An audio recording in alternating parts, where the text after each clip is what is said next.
What's up, everybody? This is Johnny 2000. Welcome back to another episode. Now, we all have those shows that we consider the best and the worst, and then we all have those episodes we consider the best and the worst. But when you're trying to get like a friend that hasn't seen the show into a series, you probably have opinions. You know, like the second season's the best, the third season's the best. That's kind of what I want to get into today. I want to tell you guys about some of the best seasons of television that I think really define the show. So I did the top 10 episodes of teen television, then I did the top 10 teen shows of the 2000s. Now I kind of want to do the top seasons of these shows. See, I just love talking about these shows. I can never get enough of like Ned's Declassified, Big Time Rush, Wizards. It's just so fun, so I'm going to keep making videos like this.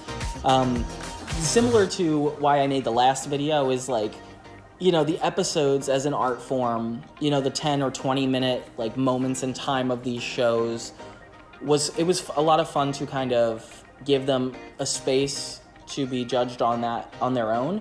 And I also think there's a lot to be said about seasons, like the seasons of the show particularly. So first we got Ned's Declassified season 3.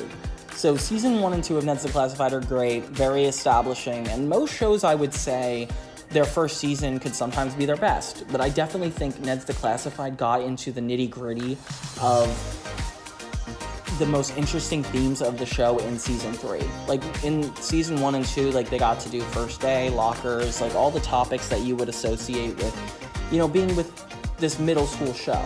But I do think they started to shine when they started covering topics that were way beyond that, like the emotional and social issues of, you know, Cookie, Mose, their relationships, and it really brought everything together. It was a great mix of like humor, friendship, and of course survival tips. I just loved seeing them talk about like graduation and like the scary stuff that comes with making the transition to high school, which I felt like, you know, shows like That's So Raven, Hannah Montana, Zach and Cody, like it was all like kind of a background part of their lives, school. But for Ned's Declassified, there are some people that school is their whole life, and the show was really good at kind of showing the characters' personalities, but also like emphasizing school's impact on growing up and development.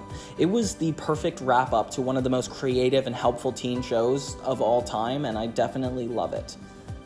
Next we have Big Time Rush season 1. So I really love the later seasons of Big Time Rush, but I definitely feel like from a storytelling and art perspective, we can give season 1 a really good score because, Scott Fellows made Ned's Declassified, and that was great because it was like talking about the middle school stuff, but now Big Time Rush is when things got a little bit more serialized. Like every episode was still episodic, but it was cool how they gave them an overarching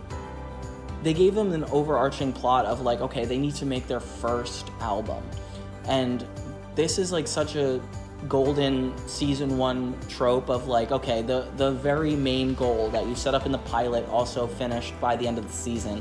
And they did such a good job at making that like a beginning, middle, and end in like a really mature way that most teen shows were not doing at the time. Like Unfabulous didn't set up a goal at the beginning of the season and finish it by the end. Neither did like iCarly, or there was something about Big Time Rush. They were somehow able to capture the comedy that Drake and Josh and Ned's Declassified had, but also prove that a beginning, middle, and end story really could do well for a season. And the characters were just so likable, and I just love how much they tried with this series. And I definitely think the writers, the actors, everything was at its peak in this season. And then we have Hannah Montana season 3. So love all of Hannah Montana, definitely. Season 3 is the most interesting because it's similar to Ned's Declassified. It's like when we got to get past the preliminary issues you would have as a teen pop star and start getting into the more growing up issues. Hannah Montana did such a good job at doing less generic type episodes and leaning into Miley's character as a part of her growing up, keeping the secret as Hannah Montana, and still attending school. Like it got extra funnier. It got more absurd. It really like had fun with it, and I had so much fun watching it growing up. I just remember this being the season where I was like, okay, cool, like we're aware of Miley's stakes, and now, you know, we're just kind of living through her, and there's just some really good episodes in here, like her learning how to drive, or you know, choosing somebody in the band to be with. Like, there was just so many interesting plots. We saw a deeper dive into the identity and the challenge, especially the issue with identity, like where pop star comes in versus, you know, normal teenage girl, but like how that affects her identity. It like just feels like it's a deeper version of what the show started out as.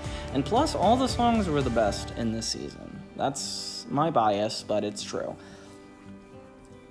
Then we got iCarly Season 2. Season 2 is definitely the best season of iCarly because the first season did a really good job at setting up all the web show and internet issues, but the Season 2 really carried out like the more stake-driven plot lines. It got really weird after Season 3, so I would like say Season 2 is definitely the best because they had that special I Go to Japan, which is a really, right before Freddie's voice got a little deep. And like they had the most specials in this, like I Fight Charlie Marks, and Carly, Sam, and Freddie's antics basically reach so many new heights, and we get to see like how bad the internet really gets. So if I had to ever recommend like something as like a complete season, it would be iCarly Season 2. Especially since it's got like 39 episodes, I think. Then we got Zeke and Luther Season 3. So this is a show I never really got to talk about on this channel, but I really do like Zeke and Luther. It's kind of like Big Time Rush with their goal of becoming the best boy band, but Zeke and Luther are trying to become the best skateboarders. And I don't usually see a lot of male-driven teen shows. To be a boy in your teenage years is very like rebellious, very like skateboarding, sports and everything. But this show does such a good job at like drawing you in with the sports and the rebellion of like these two like characters, Zeke and Luther. But then it also ties in the emotional parts of life too, like identity and school, and it just does such a good job at being the bridge between like masculinity and femininity and these boys' insecurities to be the best. And I think they do slightly better than Big Time Rush in the sense of them trying to be in touch with themselves and their careers. This is definitely a really good show, and the comedy is really well written. I don't know the story behind this production, but there's just something about it that's so impressive.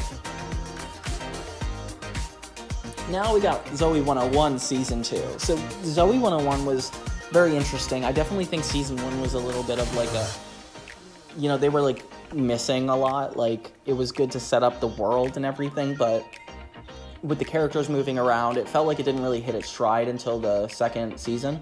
It's because the best part of that show is like kind of like how the kids get to live so freely and act like adults, and you kind of can take this whole, you know, the school part of it all is kind of like swept aside so you could focus on those things.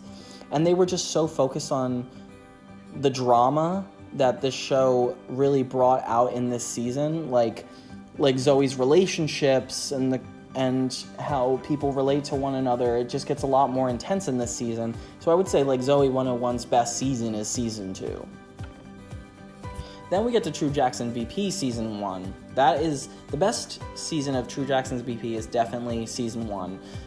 It was the perfect introduction from the pilot to the season finale of how True Jackson's arc is and like what she's intending, you know, and just how well she's handling being a CEO.